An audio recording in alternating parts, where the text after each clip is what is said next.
So let's go to the conservative social Christian critique of the market and the Industrial Revolution, that we are worse people because we now pursue only our own egotistic interests. We are greedy. We only, it's kind of the Samuelsonian approach to the only virtue we have is prudence, in the sense we have to make money and we don't care about anything. So the question would be, are we worse people? Are societies from an ethical point of view, because from a material point of view is very clear, but from an ethical point of view, worse off because of the emerging of the new world? And if that were true, I would be a socialist. In fact, I was a socialist because I thought it was true. And then I started to study economics, and I gradually said, no, wait a second, it's not true. But I say, finally, after decades of thinking about this, I published a book called The Bourgeois Virtues, which I made the case from a theological and philosophical, sociological point of view that, al contrario, I know some Italian, so occasionally it's very similar. My knowledge of Spanish will come out. Coraggio, for example. But anyway, I think it's the contrary. I think, as the French said, as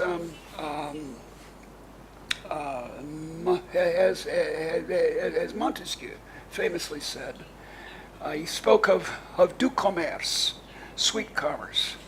And the image was of stones in a stream, a mountain stream, rubbing against each other and becoming smooth and round.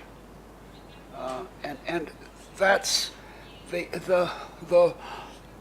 rough edges knocked off by the daily habit, which you don't have in a peasant society, but you do have in a commercial society, of saying, how can I help you? How can I help you? Because that's how we do things. We don't say to the customer, oh, you stupid person, why are you calling me? You know, that's not what you say. And you're encouraged, therefore, to be courteous. Now, of course, that just enraged the aristocracy. Courtesy among merchants. And in an odd way, it enrages the new aristocracy of our planners, of our masters, the people who run our lives through the government. They think we people in trade, although, you know, I've never been in trade, so who am I to talk? So they have the same attitude. You're vulgar, you're stupid, you're bourgeois, but that's not really what happened. Bourgeois society softened people. Trade makes, I mean, this is the famous point of the English free traders in the mid-19th century. It's expressed now in the false proposition that no two countries that have a McDonald's can fight each other. Recently falsified by Ukraine and Russia. But still, the idea that trade, the interconnections of trade make it less likely that war will happen. So in very many ways, people are encouraged. Above all, they're encouraged to a kind of courage, coraggio. They're encouraged in commercial courage. Open a hairdressing salon. You know, you notice that in your neighborhood there's not one, and this would be convenient for the women of the neighborhood, and you're good at doing hair, and there's no license to prevent you. So you open a hairdressing salon, and that's a great act of courage.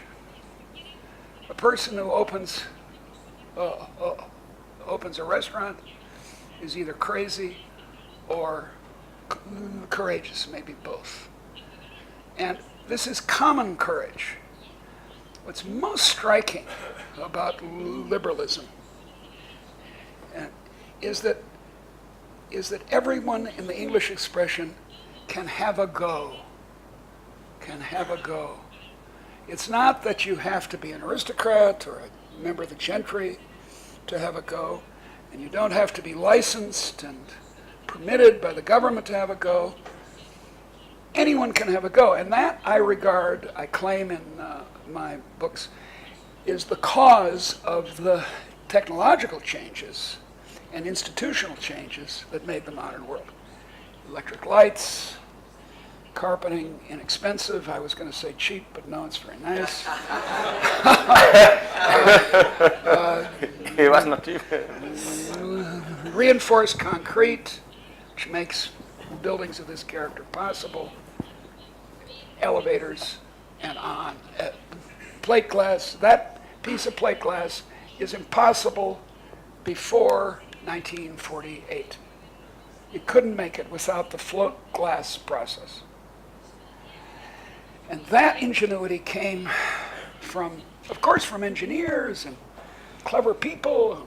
Edison, we hold up as the great example. But it comes from the common people trying it out, and some of them become Edisons, and some of them open hairdressing salons, and this is all to the good. So you don't agree? I have a tendency to, give you a long lecture every time. Well, they're here to listen to you, not to me. So ask a question. Don't worry, that's exactly what we want. But I have written 1,700 pages on this. Just be glad I don't give you the full thing.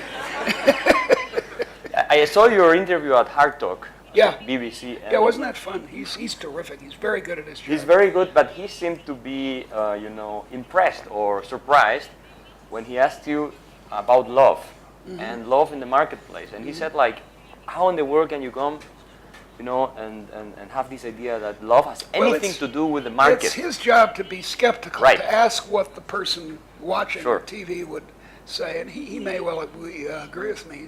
What's his name? Paul, I think is his first name. But he does hard talk on the BBC. Here is a crowd and some Chicago-trained economists too, Yeah. who would really probably say be... love. I mean, look, my former colleague Gary Becker, a great economist, wrote an amazing paper on the economics of marriage. Right. And in this classic paper that he wrote with someone else, I can't remember who, he said, well, let's have a model. Let's call them F and M. F and M. And they meet together in the forest. And it turns out that F is good at food preparation, cooking. And M is good at automotive repair. And so they decide to trade. And that's marriage. And then he said, and this, I just love this, all through the essay, occasionally they would be forced to mention that there might be an element of love in marriage, and they always put it in scare quotes, as though it were kind of a silly feminine hypothesis that there might be love in marriage. And I think this is a mistake. I think that, here's an interesting example. Friendship. Modern friendship, which is the basis of our lives. Not just our commercial lives, but all our lives. Friends. In the Middle Ages, in Italy, a friend, un amico, was an ally, period. This was a society in which, speak of dog eat dog, we say in English, but a competitive society in which people were stabbing each other in the back all the time. That's the way Renaissance Italy was, and medieval Italy. And so a friend was someone who was useful to you in your business, who was an ally or a colleague, and friendship was dubious. We have handbooks for merchants, and the merchants say, trust no one. Trust no one. Only trust them as far as you have their money in your pocket, their money. Don't trust anyone. Don't make friends. No, non amici. Let's have none of that. Whereas now, in the Romantic era, which corresponds really with the modern world, we have friends, and and we care about them, and because we're relatively well-to-do and are doing reasonably well economically, we don't have to focus on survival. We don't have to think, as the peasant does, well, Nat, my neighbor, if I can cheat him out of this piece of land, that'll be good. No. So in many, many ways, I wrote a 500-page book on this. Whoops. Help. I wrote a 500-page book on this, and on all the various virtues, that are necessary, not necessary, that are the consequence of a commercial society. So we should send them. And that doesn't mean there aren't vices. Right. Greed is not good. Greed is a great sin against the Holy Spirit. It's a terrible, terrible thing. So is envy, by the way, which is the greed is the characteristic vice of a commercial society. Envy is the characteristic vice of a socialist society. And they're both terrible. They're both anger is the characteristic vice of an aristocrat, or pride, more like it. Pride and anger are the characteristic vice of an aristocratic society. And they're all soul-destroying. So you're a Catholic, right? No, I'm an Anglican. Anglican. We don't believe in the Pope. That's very good, because I was going to ask you if we should send the books to the Pope. Because we should send this book to the Pope. I mean, please do. He's getting it wrong, no? He's getting it wrong, and he's getting it wrong in a way that's characteristic of Latin American Catholicism. The characteristic and wonderful and admirable charitable impulse. I mean, it's astonishing to me that there haven't been other Francescos. You say Francisco. Francisco, we say, in Italy we say Francesco. Sorry. But why is he, since he's the first one, since San Francisco, who was canonized, who was made a saint 2 years after he died. So it wasn't even controversial. Why is this guy the first Francis Pope? I mean, they're pious and all this nonsense. And he should be San Francesco the 30th, because this impulse of charity, give to the poor, live like the poor, that's noble. And it's admirable in Francis, Pope Francis. But the economic theory that goes along with it is silly, because it's the theory that worked up to about 1800, that we live in a zero-sum world, and if I'm the Pope and I have splendid golden robes and I live in the palace and I get servants all over the place, then someone else is worse off. But that's not true in the modern world. And now it's kind of funny, because if you look at papal encyclicals from Leo the 13th, I think it is, on, they have this struggle with socialism. They don't like socialism. It's a little odd why they don't, but they don't. They do not regard the Sermon on the Mount as the founding document of social thought. And either, by the way, did St. Paul. But okay, they're against socialism, but they're also against capitalism, what they regard as capitalism. So I'm an Anglican, and I'm gonna stick with it. When I went to Valparaiso, I wanted to go to church, and it turns out there is a Anglican church with an English service in Valparaiso. So I went there. It looked like an English country church. I love it. It's nice. Valparaiso is a nice city. Well, it is a nice city. Really, so is this. By the way, we were talking about it. The architectural standard in here is astoundingly high. I've been in lots of cities, and for modern architecture, by which I mean pre-Bauhaus and Bauhaus architecture, this is the best I've ever seen in my life. If you go to Sao Paulo in Brazil, the urban architecture is just appalling. It's terrible. Here it's very nice, so congratulations. So we have people in this room who are very worried and feel guilty because they have made fortunes, and I'm just joking. I don't I know think you are. anyone in this room. I know. But my question would, Piketty visited Chile, and you know, I think he met with Bachelet as well, and so he was big deal for the left in Chile. I know. And they tried to organize the BBC in Britain tried to organize and he didn't want to debate a debate between me and Piketty, and he wouldn't do it. Why should he debate some silly professor from Chicago? I mean, come on. Who is much better than I? He's Piketty. Piketty. What I want to know, if I ever debate him, one of the questions I'm going to ask is what you did with your royalties. Right. I give 10% of my income to my church, which then gives it to the poor. I had 2 homeless people in my house for 4.5 years.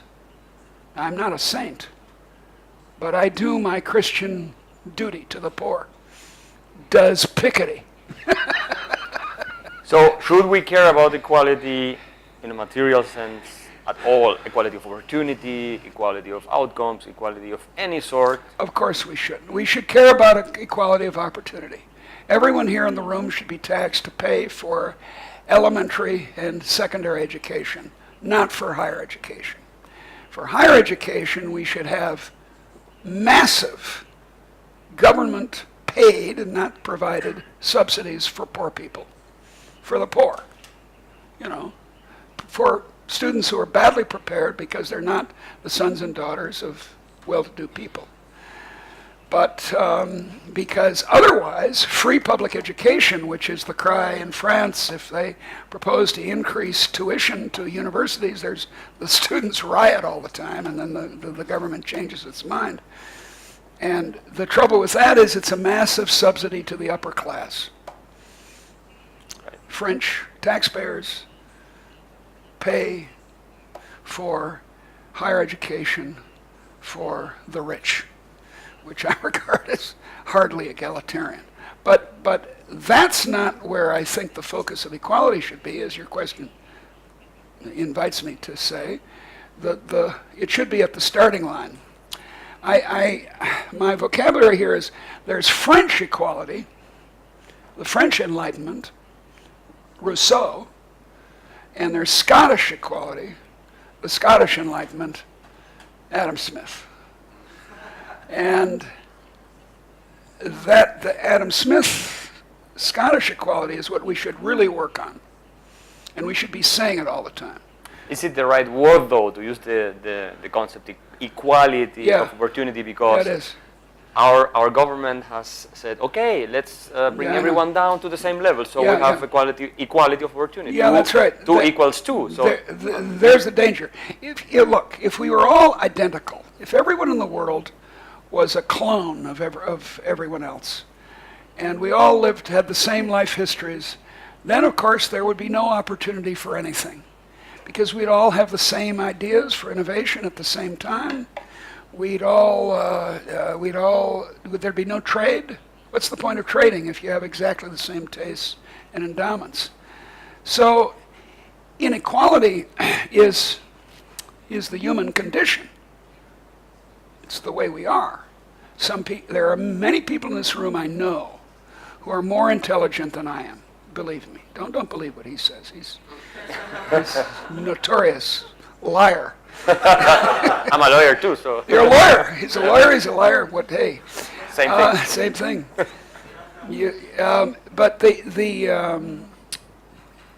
And so we're going to achieve equality by taking all you people who are smarter than I am, more intelligent, and we're going to drive nails into your head until you're as stupid as I am. And that achieves equality. Right. And many of the proposals of the left have this character. If you want to spend more on your child's education than the state allows, in many countries, I don't think it's true here, you're forbidden to. It's against the law. If you want to spend more for better food in a socialist economy, you're not allowed to, unless you're a member of the Communist Party. So what should the government do? So it should be a few things that you're equal about, equal in the starting line. I mean, for example, I'm very much in favor of state-financed, not state-run, nursery schools for small children. I'm very much in favor of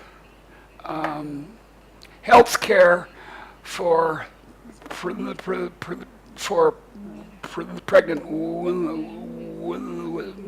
women to avoid easily avoided illnesses that come from a bad pregnancy.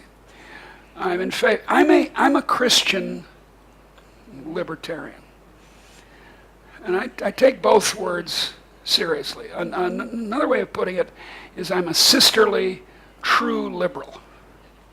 Sisterly, and all the words matter. So there are some things I'm very willing to help the poor with, but the focus should be raising up the poor, not cutting down the rich. Right. It's silly, because this is something that you see in Piketty's work. I wrote a long review of his book, 50 pages. It's been translated. Yeah, we Spanish. translated it. Yeah, that's right. Yeah. And you can find it on the internet in English and blah, blah, and also in Spanish, because I have a link to this version.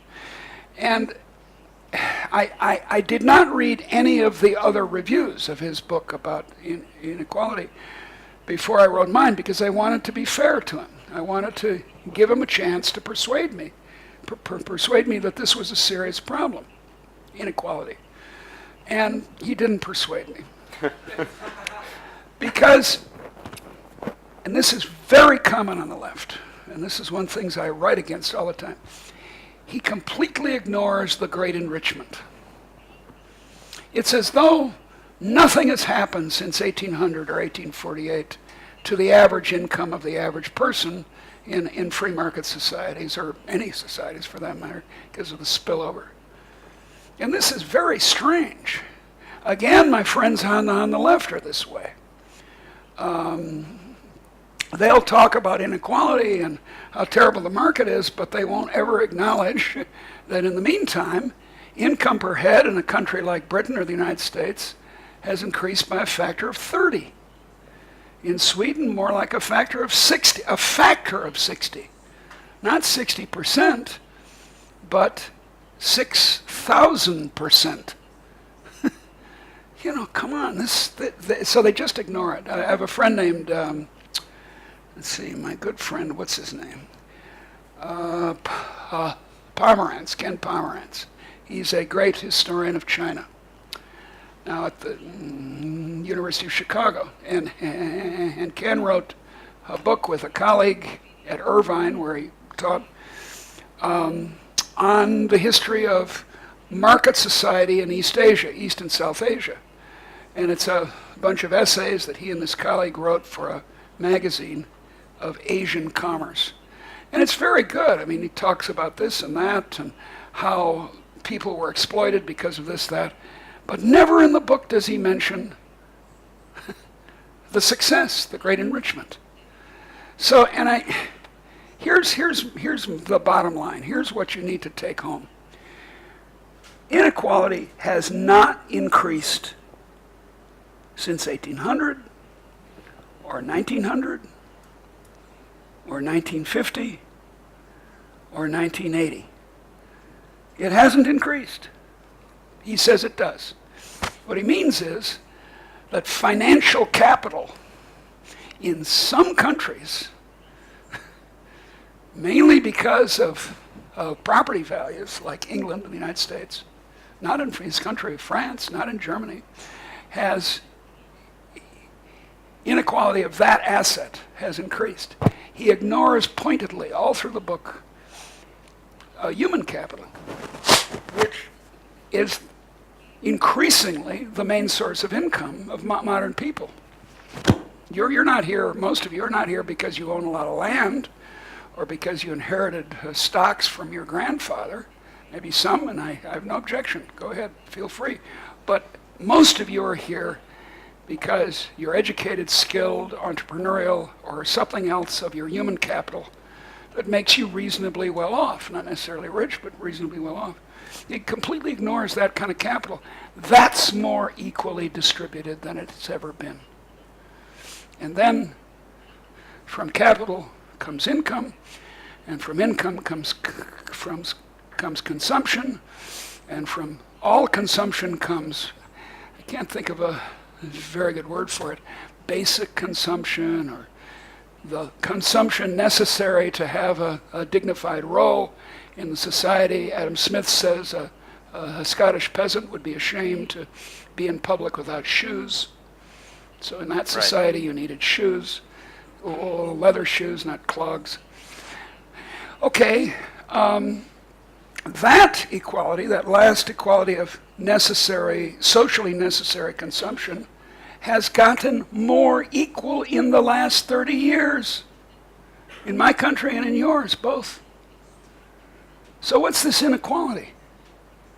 It's a genie. It's a genie, and again, it's the left version of Donald Trump.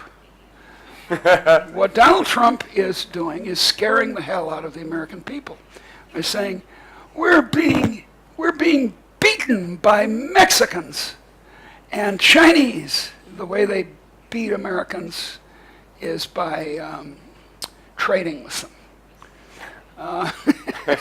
To which the Mexicans say, so far from God, so close to the United States of America. Right. And that's the right-wing version of this opposition to the market. So I have two more questions, and then the public can have the chance also to make questions. One is a myth. I think it's a myth, maybe I'm wrong.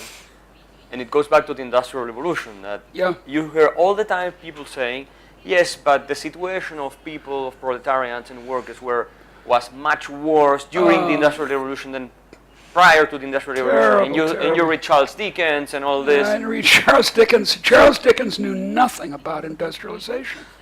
He went to Manchester for 2 weeks once to report on a strike, and that's it. That's the only time he went north of London. He lived in London. London actually at the time and earlier was a great industrial center, but not of modern character. These were handicraft industries in London, old-fashioned industries.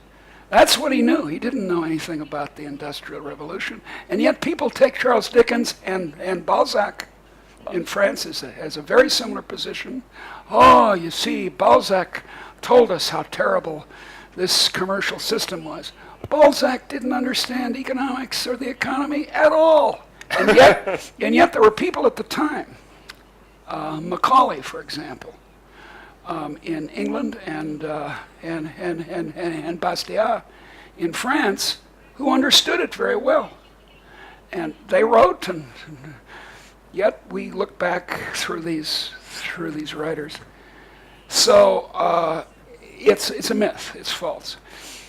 And here's one way of very short way of seeing why the economic history is wrong.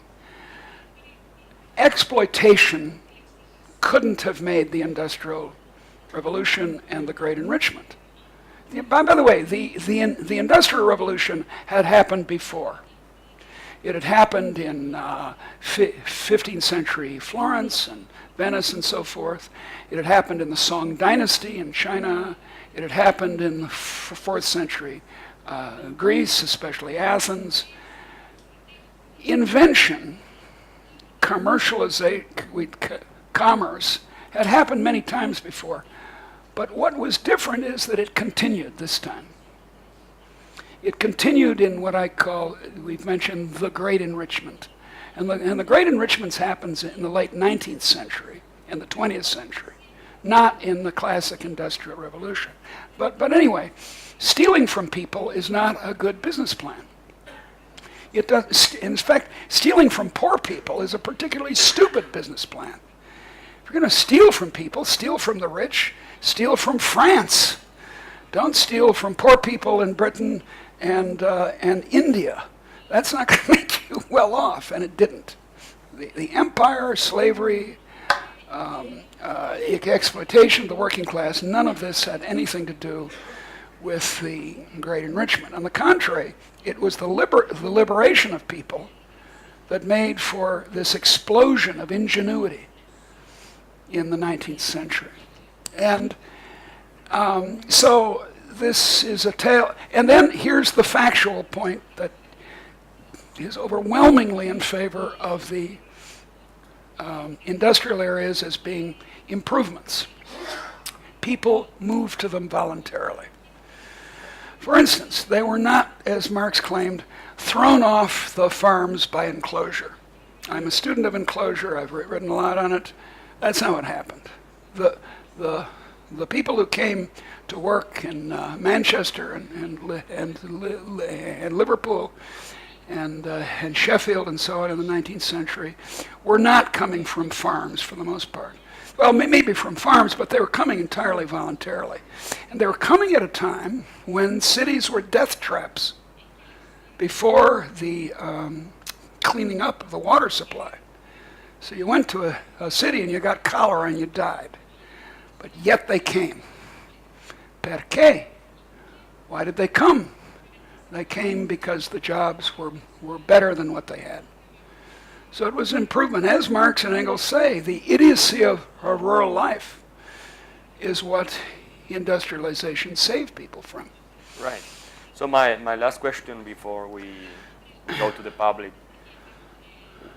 Can you explain to us why liberalism, a set of beliefs and ideas, is from a moral point of view the superior philosophy, so to speak, and we shouldn't be ashamed of saying, you know, we defend this and we are... Here's one simple way of doing it. Now, many of the advocates for liberalism in the 18th century, look, the clerisy, as I call it, the artists, the intellectuals, the journalists, you all, the clerisy, it's a German word originally, have had in the last 3 centuries 3 ideas. One was extremely good and the other 2 were just terrible. In the 18th century, they had the idea of liberalism. All men are created equal. Now, alas, that phrase was written by someone who was a slave owner. So I didn't say that it was perfect right away. But he struggled with it. He struggled, not too much. George Washington freed his slaves when he died. Jefferson didn't. He didn't even free his son by one of his slave women, Sally Hemings. Yeah. I mean, this is amazing that the man could write all men are created equal and then I don't like Thomas Jefferson very much. But nonetheless, that was a cliche of advanced intellectuals in the 18th century. The 2 other ideas were early 19th century nationalism and intellectual creation, coming mainly out of German Romanticism, nationalism, and then socialism in the middle of the 19th century. By the 1880s, practically all European intellectuals were socialists. It happened very, very fast after the disappointments of 1848. Nationalism and socialism were terrible ideas. Thank God for football. I know the result last night was not good. but at least you didn't fight a war over it. Well, there have been soccer wars, actually, in Latin America, but let's set that aside. But, you know, it's a nice outlet for men to not spend their time killing each other. That's good. But nationalism is extremely bad. August 1914 being a fine example. Socialism is extremely bad. October/November 1917 being an example of that. And if you like nationalism and socialism, maybe you'll like National Socialism, Nazism. And I've lost track of the question. What was the question? So why our philosophy? It's moral. It's moral. Better, like, it's moral because here's one way of thinking of it. You know, I got lots of other ways, but here's one way. It's a payoff or a instantiation is a fancy word, but it's a expression of Judeo-Christian Islamic equality of souls. Now look, equality of souls was true of Judaism, is true of Christianity, sort of emphatically, true of Islam, not true of Hinduism, not true of Buddhism, which is hierarchical, successive reincarnations until you reach enlightenment. So there's a hierarchy there, and these are caste societies. But it's especially true of our tradition. Even if you're an atheist, you're immersed in this. And yet it didn't mean anything. Yeah, you're equal to me, but by the way, I'm your lady, and you're to shut up and obey when I ride by, you're to curtsy or to bow, right? And in the 18th century, what's odd about it is it was mainly atheists or doubtful Christians who advocated it. And there's something deep about this, because Voltaire, Hume, Mary Wollstonecraft, Tom Paine, Adam Smith, they were all either explicit atheists like Hume and Paine, and Jefferson for that matter. He wasn't an atheist, but he was a deist, or they were deists, vaguely theistic, not believing in the divinity of Christ. But all these people said, no, wait, equality of souls, equality of people. That's why the word equality, we need to claim it back. Right. We're the ones who believe in real equality. And we believe that people should be treated as adults, not as inferiors by aristocrats or subjects by bureaucracies. Which brings me to the last question, and then, but I would like to ask you so many. Something a little odd about what you just said. I don't know what it is. I can't. But very briefly, we often hear the argument, poor people is not free. They are not free because they don't have the means to achieve goals, so they are not free. Which is a way of saying they cannot be responsible for themselves. Exactly. They're children. Right. You know the three most unbelievable sentences in English? The three most unbelievable sentences? Which are? Which I'm going to tell you if you don't know. The check is in the mail. Oh, yeah. Check is in the mail. It's coming, don't worry. Of course I'll respect you in the morning. And I'm from the government and I'm here to help you. So you have this whole mindset that tells people, we need foreign aid for Africa. We need to redistribute lots of money. Otherwise, people are not free. And it's a way of destroying this egalitarian principle we defend. It is. And indeed, the government is a very sticky-fingered charity. About 20% of what is intended to go to poor people in the government budget ends up in the hands of middle-class people, the administrators. This is not a very good ratio. If you give to the Salvation Army, 90% goes to poor people. That's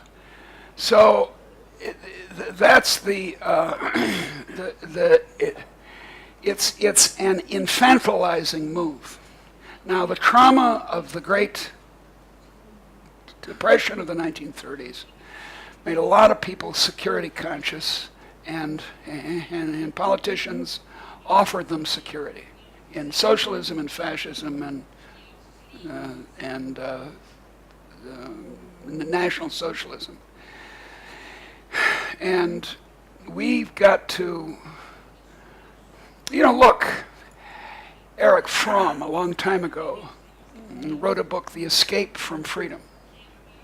The Escape from Freedom, where he made the point that people don't necessarily like to be free. And this is something we need to work on. We need sweet talk to persuade people to want to be free, to see that there are advantages.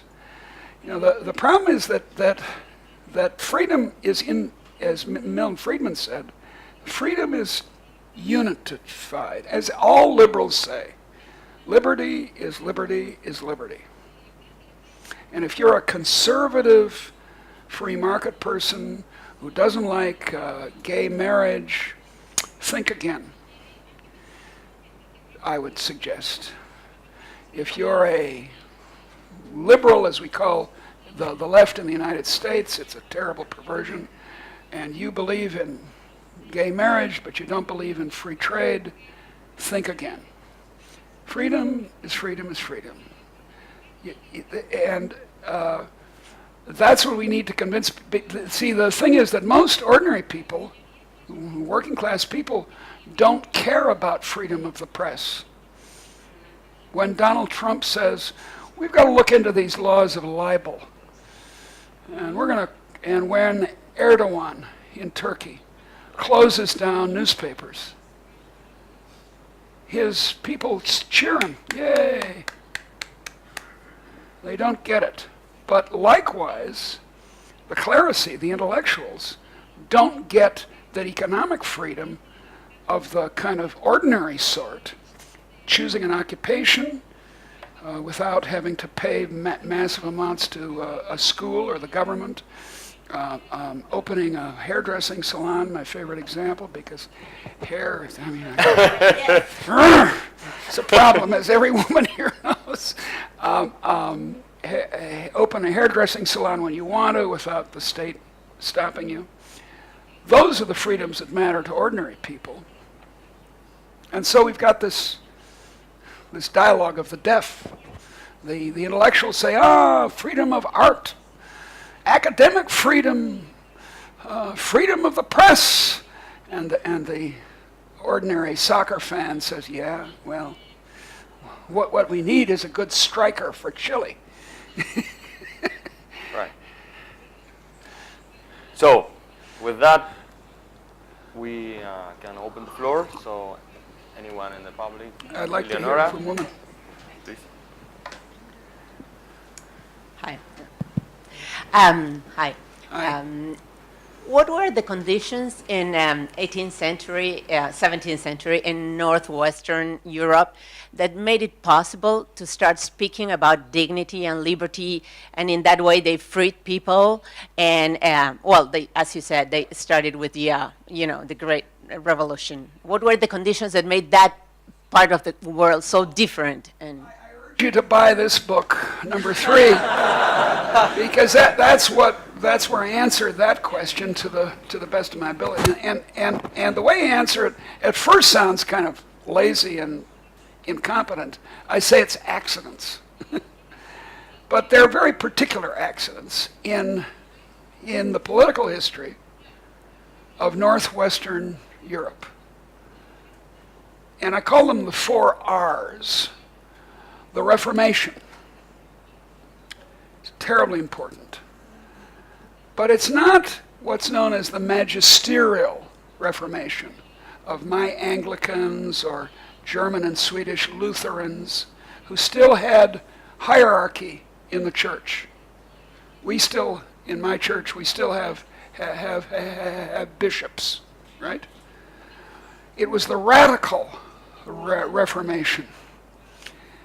Zwingli in Switzerland, Calvin also in Switzerland. Something's going on in Switzerland. And their congregational idea of choosing their ministers. So the congregation chose who did the preaching. And it was the in the extreme are the Quakers, so-called Quakers, the Society of Friends, and a 17th century English example of the radical Reformation. Also the Baptists in the 16th century. These people were against authority. In the case of the Quakers, this could be a Quaker meeting. We sit there, there's no person in front. We go and we sit in the audience, and we wait until the Holy Spirit descends, period. So that made people bold. A part of their life, which among Protestants and Catholics was a very important part of their life, was liberated from hierarchy. And people said, oh, that's interesting. I can do my religious life by myself. I don't need a Lord. Another R was reading, the press. The printing press was a Chinese invention, not a European one, but it finally made it to Germany. Martin Luther's letter to the nobility of the German nation, an extremely radical anti-pope tract, in the first week of its publication had 4,000 copies. You can't do 4,000 copies by hand. It's not going to work. And in the next week, another 4,000. So reading was crucial. In Calvinism, especially, there was a tremendous emphasis on the ability to read, and in Luther too. Okay, then revolt. The revolt of the Dutch against the Spaniards. The Spaniards were the America of the 16th and early 17th century. They were the hegemon. They had the best armies, the best generals. The Spanish Armada, miraculously, through a divine wind, was destroyed. But, had the Spanish Armada landed, the English would have... They hadn't won a battle against a continental army for 150 years, the English. They were going to lose. And England was going to go back to an orthodox and anti-intellectual version of Catholicism, and then Holland would fall. So, and the Reformation would have probably ended. But in any case, the notion that we Dutch, it's in Holland that the modern world begins. It's in 16th and 17th century Holland. And then this too made people bold. And then the revolutions, the English Civil War, often called the English Revolution of the 1640s, the so-called Glorious Revolution of 1688 that my friend Doug North grotesquely exaggerated, then the American Revolution, the French. All those made people think they could do it themselves. Whereas, and in order to make this point, you have to think about China and the Ottoman Empire and South Asia, because those were also great civilizations. And China in 1500 was the one that was going to win, obviously. If anyone had known in 1500 that there was going to be a great enrichment, a factor of 30, they would have bet the farm, as we say in the United States, on China. Not these nitwits and quarrelsome, crazy people in the western corner of the Eurasian continent.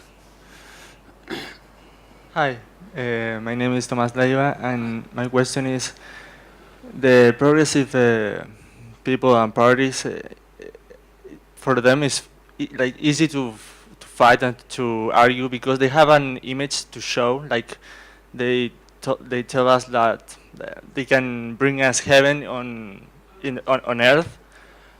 We have nothing. We have no image, no picture of what we can, or what people can do. We tell them that they may improve, they may not. Well, we have nothing to fight with. Yeah, understand. And it's utopianism which is the problem. When I was a Marxist, it was very inspiring. I had an acquaintance named Eric Hobsbawm, a great historian. I was a colleague of his for a year in London. And Eric was interviewed. He was a communist all his life and a member of the British Communist Party until 1992, when it abolished itself. So he was a communist. And he taught in Eastern Germany, and he was a communist.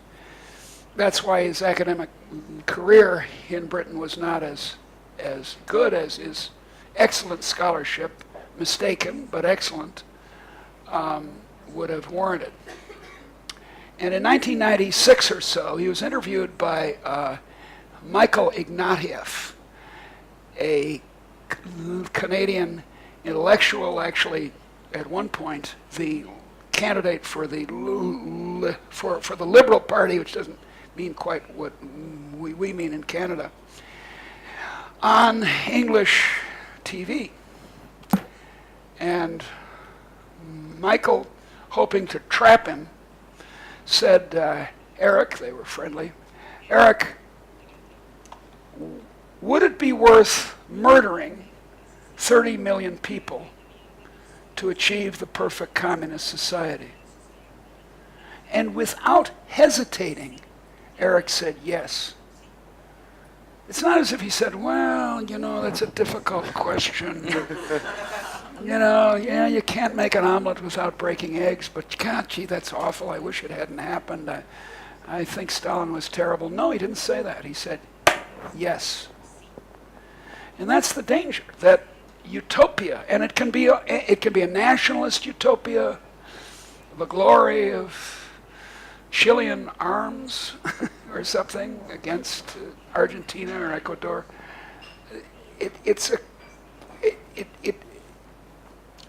Utopia is the enemy of our practical good society. I have a friend named John Mueller, M-U-E-L-L-E-R, who's a political scientist at Ohio State, and he wrote a book in 1999 which makes this point, that to make the perfect the enemy of the good is one of the disasters of the modern world. It's very, now hear this again, it's very Judeo-Christian Islamic. There's an element in our cultural tradition, unlike Hinduism, unlike Buddhism, especially Buddhism, which emphasizes a passive. It's just like Stoicism in the ancient Mediterranean. It says, no, don't strive for the ideal socially. Strive it within your soul. And whereas we Christians really like crusades. So there's this. A secular version of this is socialism. So all I've said is what you said, that it's attractive. So we've got to show people that the good is good, and that to run around trying to make things perfect as though we knew. We don't know. I don't know what the future. I have a friend named Bob Gordon who just wrote a book about the rise and fall of American prosperity. What baloney? How does Bob know that technology is not going to progress anymore? Jeez. It's a kind of arrogance of utopianism. So we have a couple more minutes for who's first. Go ahead. Whoever has the. Go ahead, dear. Don't hesitate. You waste time. Thank you. Hi. My question is regarding something you briefly mentioned when Axel's last question. Historically, there's been a sort of opposition between conservatism and political liberalism. Yet conservative forces have adopted this liberal economic point of view. So my question is, why do you think that liberal economics appeal so much to conservative forces or conservatism? Because they like what I say when I say we shouldn't hang the bankers from the lamppost, because they're bankers. And they like it that I say we should not, it's not going to very much help the poor to extract money from the rich. And it doesn't. You can show it arithmetically. That what really helps the poor is economic growth, not grabbing money from rich people and giving it to the poor. And they say, yeah, that's right. Yeah. And a true conservative is someone who believes in rank and privilege. I don't. I think aristocracy is a mistake. So, and they like when I say that, well, inheritance taxes are not very, very productive, and they aren't. They're even in places with very steep inheritance taxes, the share of government revenue from inheritance tax is amazingly small, 5%. It's just not worth doing. So they say, yeah, hey, good, but boy, those queers, we got to go after them, they say. Or no, then natural law says that you shouldn't be transgendered. Or I think the women should go back into the kitchen. The famous formula in Germany in the 1930s: church, children, and kitchen.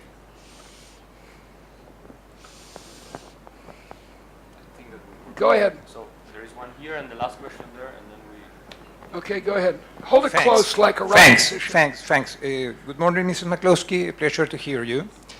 I would like to know your opinion about a global growing movement of people who doesn't feel good with the freedom of the markets and who doesn't feel good with the left parties. I'm thinking in the Latin American movements of people called unhappy people here, and Podemos in Spain, and George Sanders at United States. People who is now a new reference for the political movements. Yeah.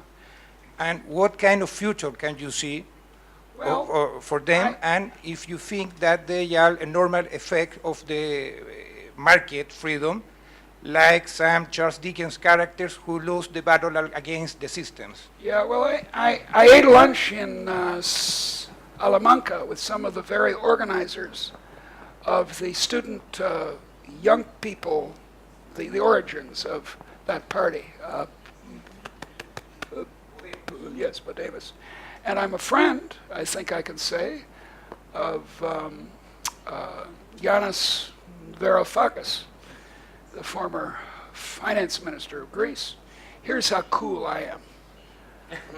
I have ridden on Yanis's motorcycle. And they're crazy. They're wrong. Joe Stiglitz, who I mentioned before. Joe is a very nice man, but he's an idiot on economics. He's a guy. He got a Nobel Prize, but there are lots of idiots who got Nobel Prizes.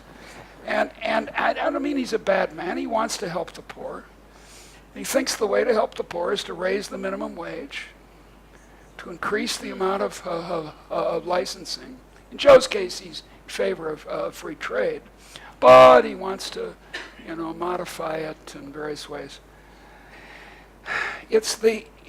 I insist on this symmetry between right-wing movements, Hungary, Putin, Trump,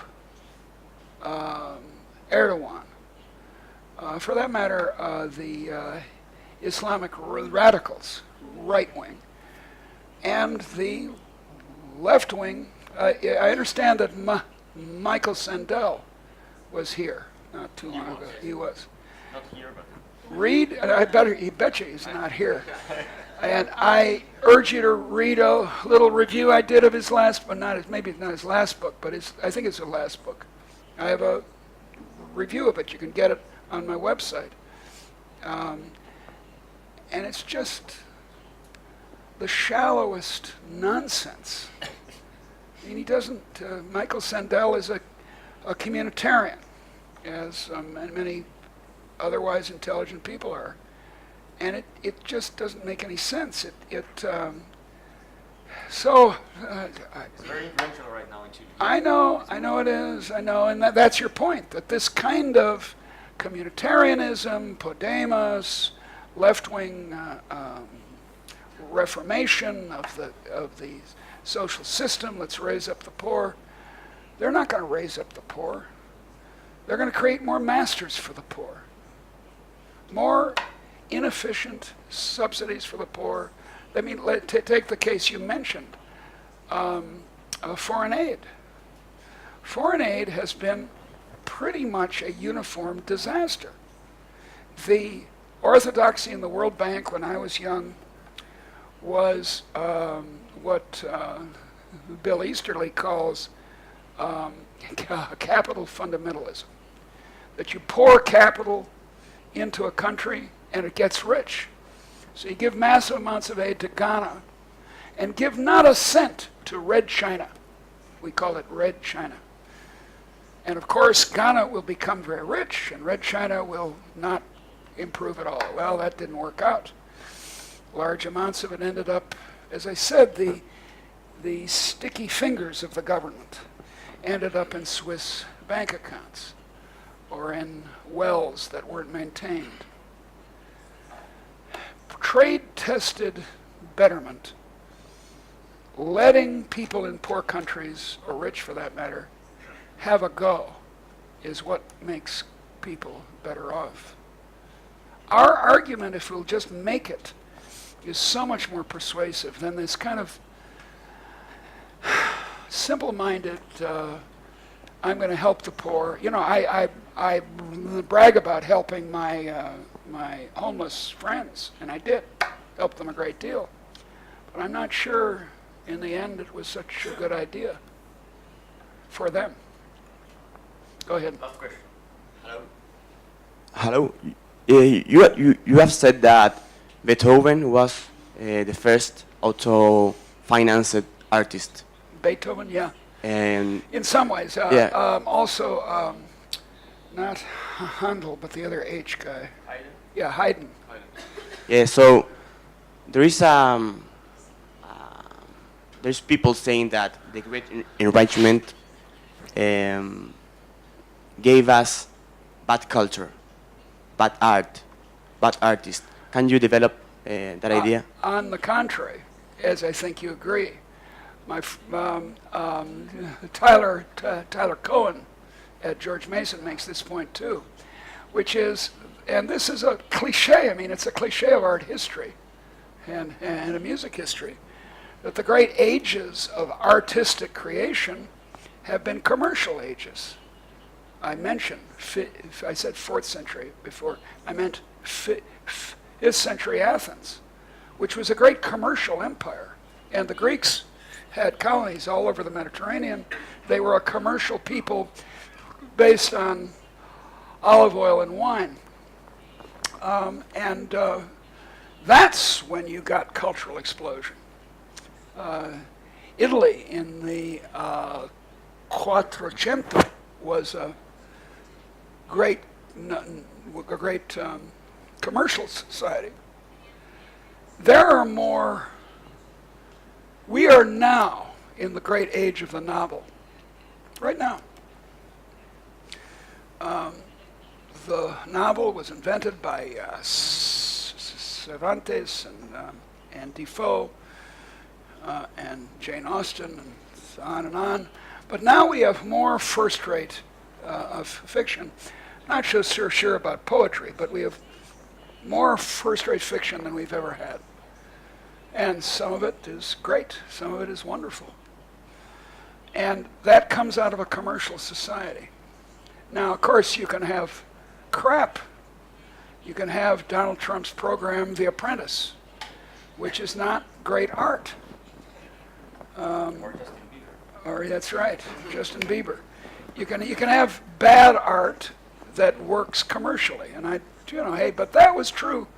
That was true in the 17th century. Another commercial age was great art in Holland. The great explosion of Dutch painting, oil painting, wonderful stuff. There was a lot of crap too. And I guess I'm not much of a fan of rock music, but I don't know, maybe it's good too. I don't know, I can't take it very seriously. But still, art and, here, one argument against development entirely is that it will ruin traditional culture. And this is Tyler's argument. He says, no. On the contrary, it saves traditional art.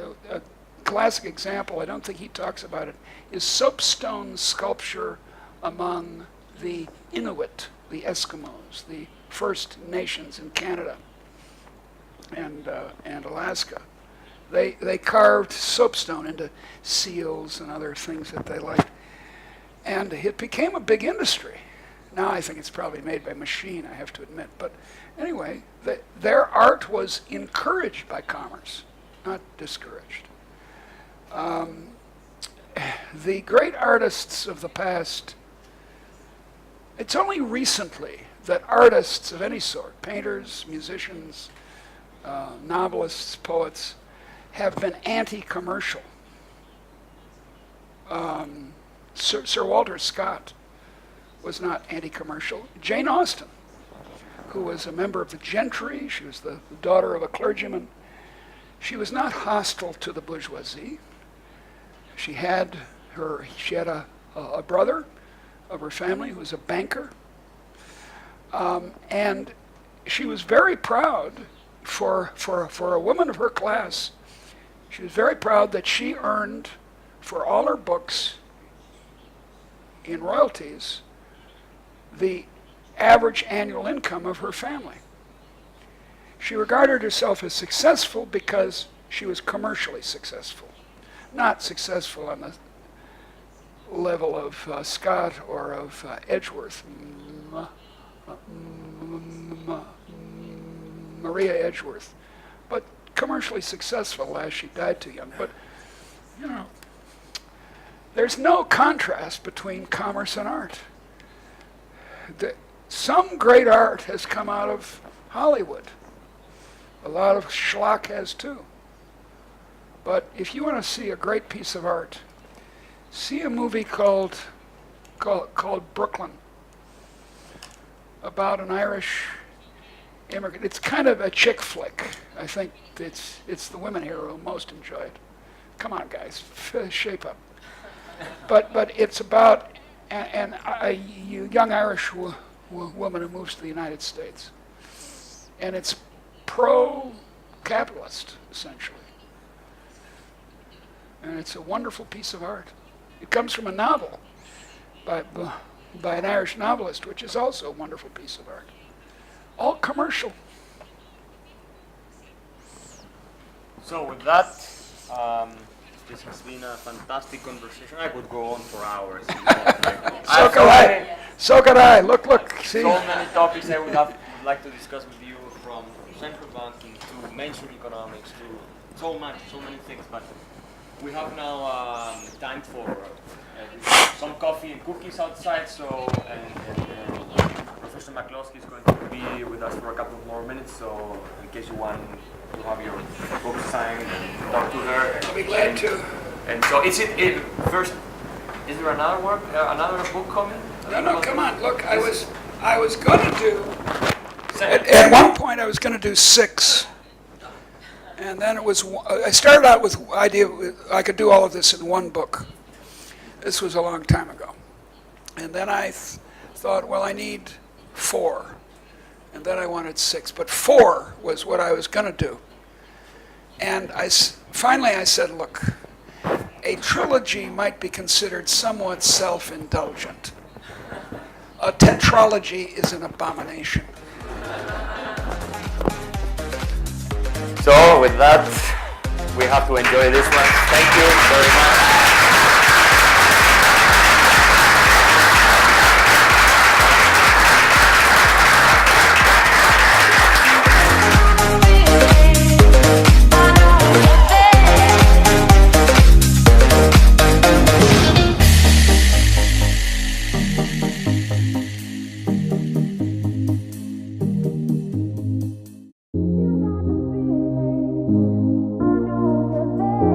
Let's go to the conservative social Christian critique of the market and the Industrial Revolution, that we are worse people because we now pursue only our own egotistic interests.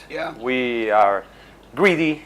We only, it's kind of the Samuelsonian approach to the only virtue we have is prudence, in the sense we have to make money and we don't care about anything.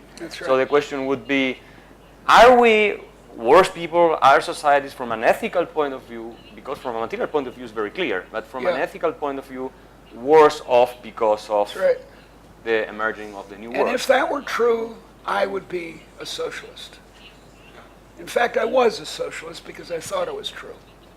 And then I started to study economics, and I gradually said, no, wait a second, it's not true. I say, finally, after decades of thinking about this, I published a book called The Bourgeois Virtues, which I made the case from a theological and philosophical, sociological point of view that, al contrario, I know some Italian, so occasionally it's very similar. My knowledge of Spanish will come out. Coraggio, for example. But anyway, I think it's the contrary. I think, as the French said, as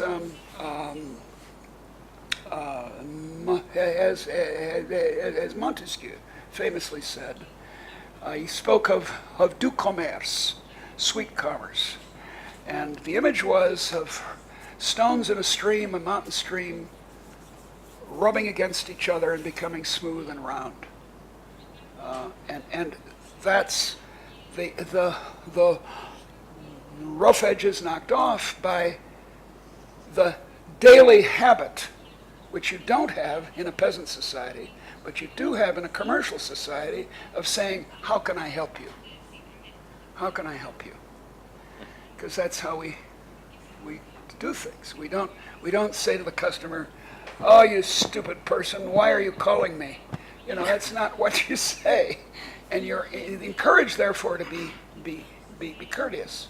Now, of course, that just enraged the aristocracy. Courtesy among merchants.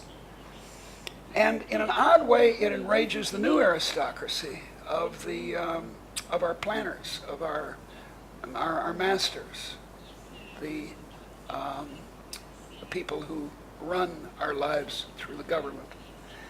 They think we people in trade, although, you know, I've never been in trade, so who am I to talk?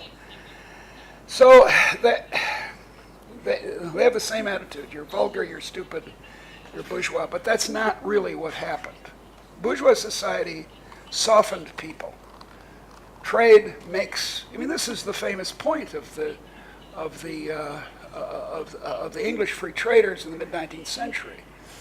It's expressed now in the false proposition that no two countries that have a McDonald's can fight each other.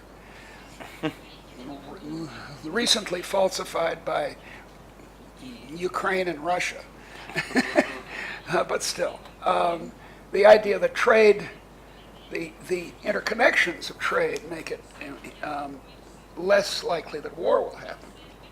So in very many ways, people are encouraged. Above all, they're encouraged to a kind of courage, coraggio. They're encouraged in commercial courage. Open a hairdressing salon. You know, you notice that in your neighborhood there's not one, and this would be convenient for the women of the neighborhood, and you're good at doing hair, and there's no license to prevent you. So you open a hairdressing salon, and that's a great act of courage. A person who opens a restaurant is either crazy or courageous, maybe both. And this is common courage. What's most striking about liberalism is that everyone in the English expression can have a go. Can have a go. It's not that you have to be an aristocrat or a member of the gentry to have a go, and you don't have to be licensed and permitted by the government to have a go. Anyone can have a go, and that I claim in my books, is the cause of the technological changes and institutional changes that made the modern world. Electric lights, carpeting, inexpensive. I was going to say cheap, but no, it's very nice. It was not cheap. Reinforced concrete, which makes buildings of this character possible. Elevators and on. Plate glass, that piece of plate glass is impossible before 1948. You couldn't make it without the float glass process. And that ingenuity came from, of course, from engineers and clever people. Edison, we hold up as the great example. But it comes from the common people trying it out, and some of them become Edisons, and some of them open hairdressing salons, and this is all to the good. So you don't agree? I have a tendency to, give you a long lecture every time. Well, they're here to listen to you, not to me. So ask a question. Don't worry, that's exactly what we want. But I have written 1,700 pages on this.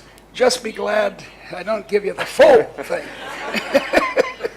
I saw your interview at Hard Talk. Yeah. BBC. Yeah, wasn't that fun? He's terrific. He's very good at his job. He's very good, but he seemed to be, impressed or surprised when he asked you about love and love in the marketplace. And he said, how in the world can you come, and have this idea that love has anything to do with the market? It's his job to be skeptical, right. To ask what the person watching Sure. TV would say. And he may well agree with me.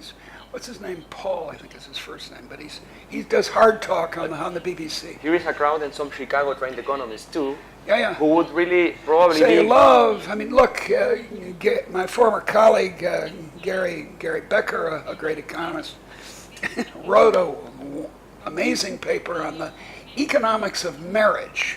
Right. And in this classic paper that he wrote with someone else, I can't remember who, he said, well, let's have a model. Let's call them F and M. F and M. And they meet together in the forest. And it turns out that F is good at food preparation, cooking. And M is good at automotive repair. And so they decide to trade. And that's marriage. And then he said, and this, I just love this, all through the essay, occasionally they would be forced to mention that there might be an element of love in marriage, and they always put it in scare quotes, as though it were kind of a silly feminine hypothesis that there might be love in marriage. And I think this is a mistake. I think that, here's an interesting example. Friendship. Modern friendship, which is the basis of our lives. Not just our commercial lives, but all our lives. Friends. In the Middle Ages, in Italy, a friend, un amico, was an ally, period. This was a society in which, speak of dog eat dog, we say in English, but a competitive society in which people were stabbing each other in the back all the time. That's the way Renaissance Italy was, and medieval Italy. And so A friend was someone who was useful to you in your business, who was an ally or a colleague, and friendship was dubious. We have handbooks for merchants, and the merchants say, trust no one. Trust no one. Only trust them as far as you have their money in your pocket, their money. Don't trust anyone. Don't make friends. No, non amici. Let's have none of that. Whereas now, in the Romantic era, which corresponds really with the modern world, we have friends and we care about them, and because we're relatively well-to-do and are doing reasonably well economically, we don't have to focus on survival. We don't have to think, as the peasant does, well, Nat, my neighbor, if I can cheat him out of this piece of land, that'll be good. No. So in many, many ways, I wrote a 500-page book on this. Whoops. Help. I wrote a 500-page book on this, and on all the various virtues, that are necessary, not necessary, that are the consequence of a commercial society. So we should send them. And that doesn't mean there aren't vices. Right. Greed is not good. Greed is a great sin against the Holy Spirit. It's a terrible, terrible thing. So is envy, by the way, which is the greed is the characteristic vice of a commercial society. Envy is the characteristic vice of a socialist society. And they're both terrible. They're both soul. Anger is the characteristic vice of an aristocrat, or pride, more like it.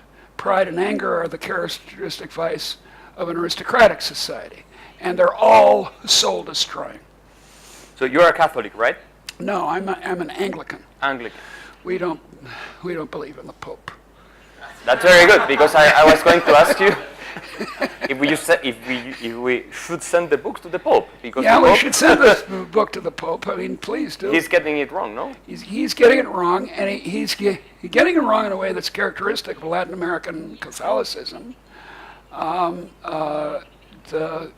The characteristic and wonderful and admirable charitable impulse. I mean, it's astonishing to me that there haven't been other Francescos. You say yeah. Francisco. We say in Italy we say Francesco. Sorry, but why is he? Since he's the first one, since San Francisco,